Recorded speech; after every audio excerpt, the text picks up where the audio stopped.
How's it going, guys? Abby here, and today I got 13 tips that you should know before you start playing Fishing Planet. I'm going to jump right into the video. We're going to get started with number 13 right now. Tip number 13 is using the map. Now, this is very important because you want to set markers and stuff. So all you do is you press M on PC or start on console.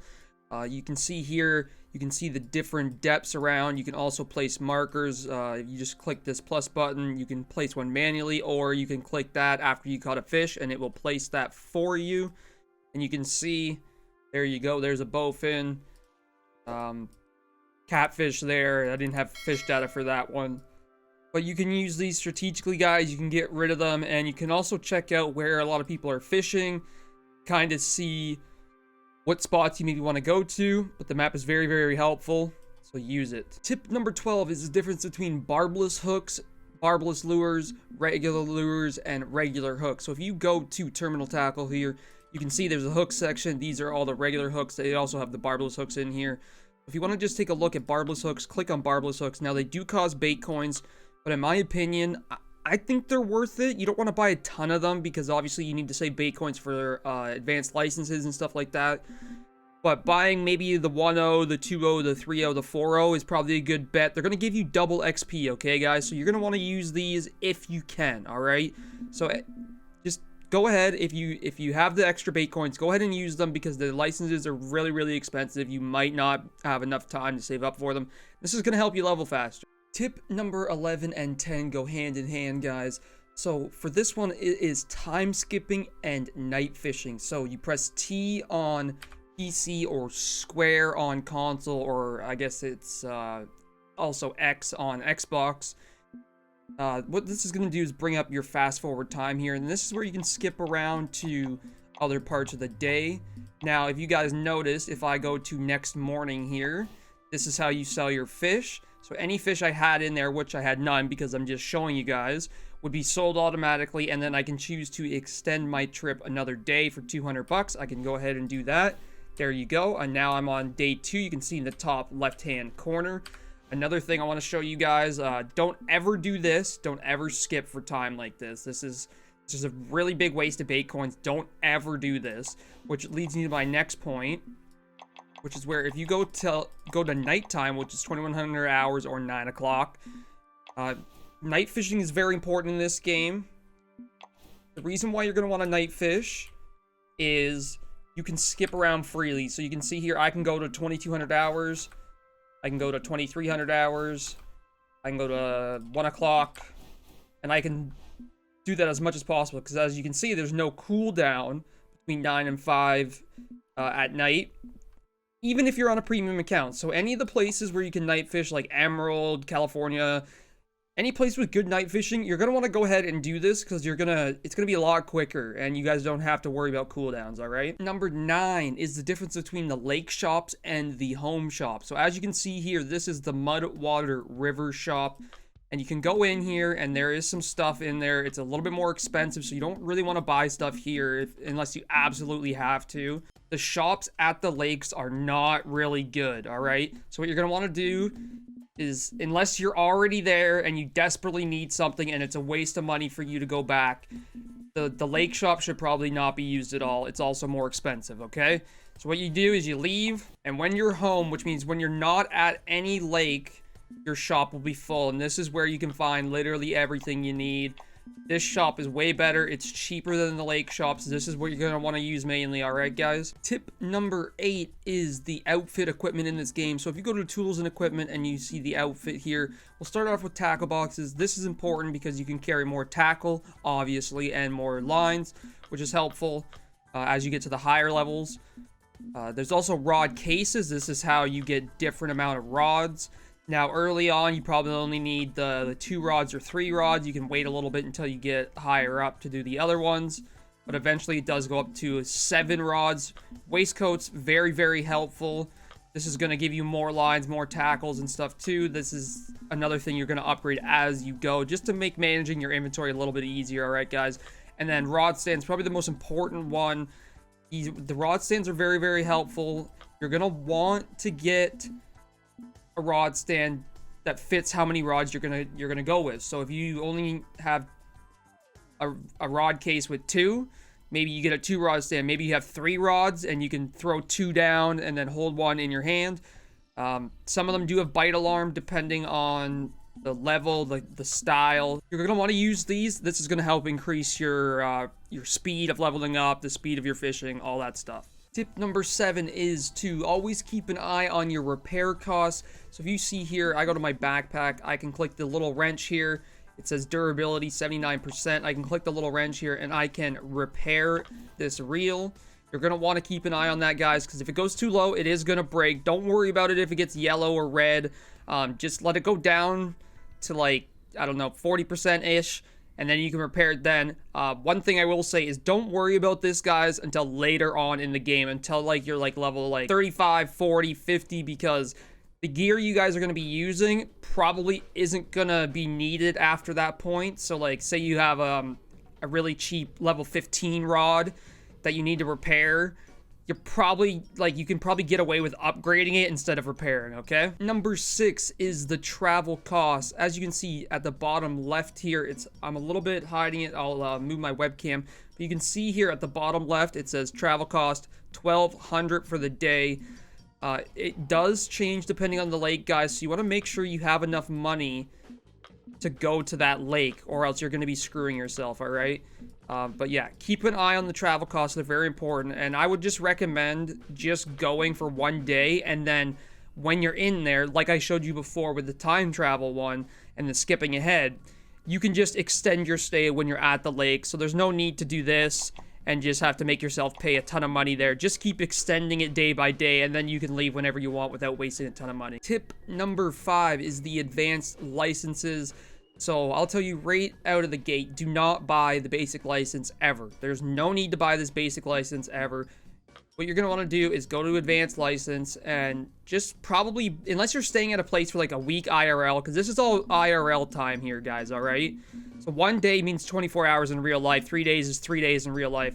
So for $900, say you're going to New York, you get 1 full day, $900, you get the license. There's also an unlimited option with bait coins, but it's a little bit expensive. But always buy the advanced license. It will say the date it expires. If it's unlimited, it's obviously not going to expire. But don't buy basic licenses. They're a waste of time. You can't night fish. You can't keep certain fish. It's just a pain in the ass. Just buy advanced license. Tip number 4 is creating a balanced setup. So what this means is when you guys are looking to purchase rods, a new setup, whatever it may be, say you want to get a match rod. Let's go with the OmniFloat 450 here. It's 3.5 kilograms. Now this will be pounds if you're in Imperial, but same thing. You're just gonna match up the weights, because that's how you make a balanced setup. So if you go 3.5, go to spin reels, and what you do here is you can go to 3.5 kilograms for the reels. You can see here max drag 3.5 kilograms, so we can go ahead and buy that. Line, same thing. If we want to just go to, let's say, some braid, we'll go to 3 to 3.5 kilograms. You can see this is 3.6. That's close enough. If you want it right on the dot, you can, but that is close enough that it doesn't really matter. So as you can see here, we can go ahead and throw this together. We'll go put on all these, all this equipment here. It does say the line is too strong, but you know it's 3.6 test. Everything else is 3.5, so it's not a big enough difference for it to matter, so don't worry about that, guys. And then all you're going to do is go ahead and build the rest of your setup, throw on whatever bait you need, and there you go. You have a very balanced setup. I will show you the difference between a balanced setup and an unbalanced setup. Alright, guys, this is what an imbalanced setup looks like. So as you can see here, look at my line on the pro indicator there. The line is way under-leveled, the reel is a little bit under-leveled, and then the rod is way over-leveled. So you can see there, like, that's easily an imbalanced setup. You can see all 3 bars, how different that looks, and it's going to be super hard to catch a fish like this. You might not even be able to catch the fish like this. And this is what a balanced setup looks like. You can see all 3 bars are very close to each other.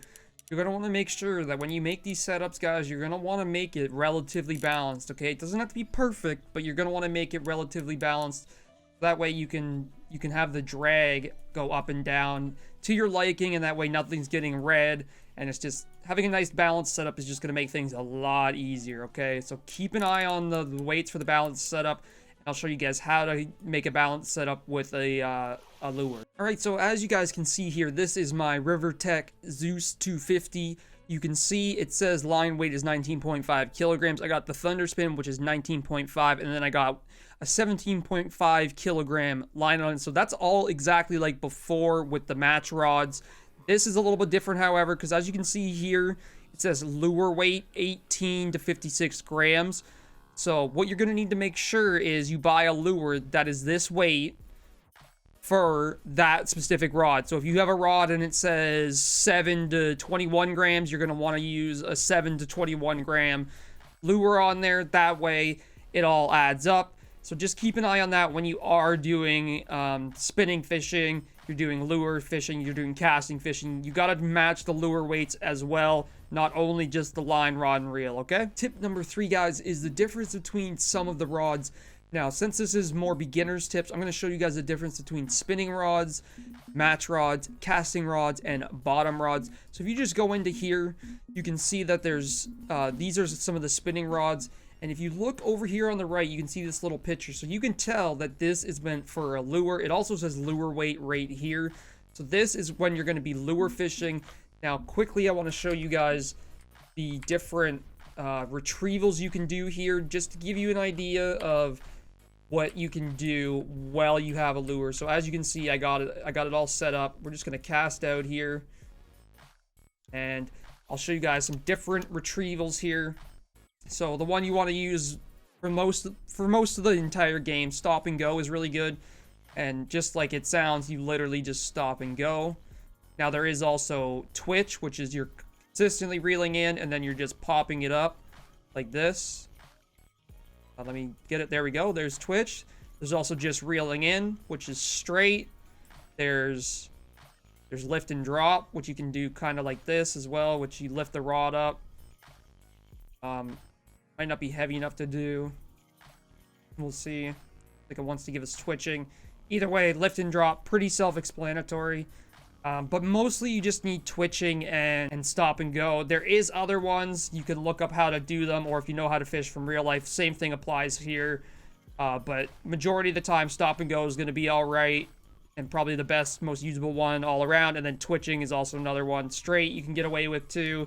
And then there's a few other ones for poppers and stuff like that. But you guys have figured that all out. I just wanted to say stop and go mainly, and then also twitching, okay? Now, for the bottom rods is almost like float fishing in a way. Now, the way you set up the rod is the same as before. This time you have sinkers, because what you're doing is you're sinking the bait to the bottom, and then the leader is letting the bait float up. So from the bottom, basically, right? It makes sense. These rods are really, really cool.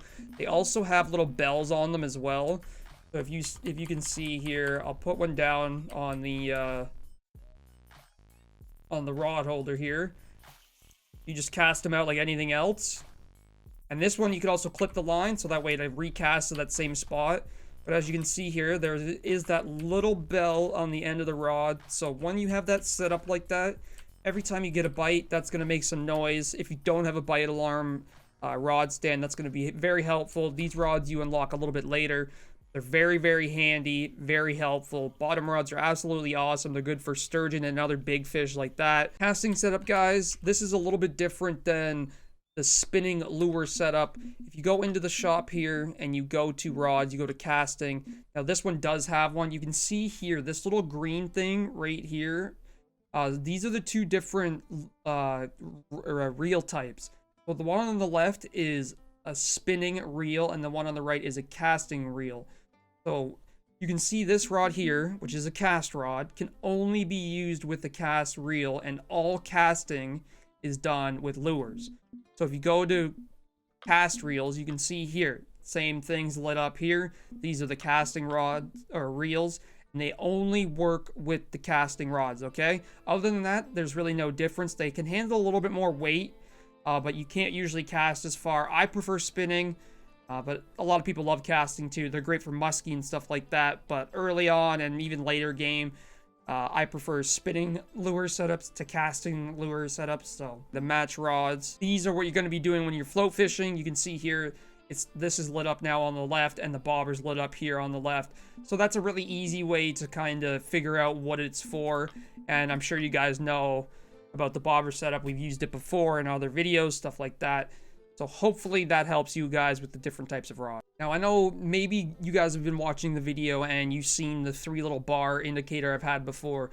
Now, if you're stuck with this single bar, all you have to do is go into settings, go to game, and then hit the pro indicator here and click apply. That will give you the 3 bar setup, and that way you can see which part of your setup is unbalanced. Lastly, but certainly not least, is the difference between keep nets, stringers, and why they are important. If you go to shop here, go to tools and equipment, landing and fish nets, you can see here the starting keep net, you can only hold 1 kilogram of fish. There's a total fish weight of 2 kilograms. Now, the difference between stringers and keep nets is stringers you cannot release, okay? So you cannot release fish after you have put it on the stringer, but they do get better weight earlier on. So as you can see here, guys, let's say this one, for example, the fish cabin medium, 7 kilograms, max fish weight 30 kilograms, total fish weight. You go to the stringer here, it's the same, it's 2 levels earlier, it's a little bit cheaper, but it doesn't have the max fish weight. Keep net is important, guys, because the bigger your keep net, the more fish you can store in there, the bigger fish you can catch, the more XP and money you can make in a single day. It's the most important upgrade. Whenever you guys get a big enough upgrade for a keep net, go ahead and do it, okay? Because it's going to help you make more money. Now, if you say you bought one at 26, you don't necessarily need to buy the one at 28, but maybe you wait till 31. 30 kilogram difference between the Fish Fort Extra Small and the medium is quite a bit. So you don't have to go crazy upgrading them, but you got to pay attention that when you're going to these other lakes, you need to bring a bigger keep net because you're going to catch bigger fish. You're going to want to stay there longer, catch more fish, make more money, get more XP. I hope you guys enjoyed this video. And if you could, hit that sub button. I also have other videos on each different lakes. I got one for a bunch of the starter lakes. There's a couple of the mid-tier and later game lakes. It gives you the setup. It gives you everything you need to be successful in this game. So go check those videos out. Thanks for watching, everyone, and I'll catch you guys in the next one. Hey everyone, thanks for watching. Make sure to check out the description, the links to my social media platforms and Discord where you can come hang out. Make sure to like, subscribe, and hit the bell so you never miss a video. And also comment down below and I'll try to respond as best as I can. Thanks for watching and I'll see you in the next one.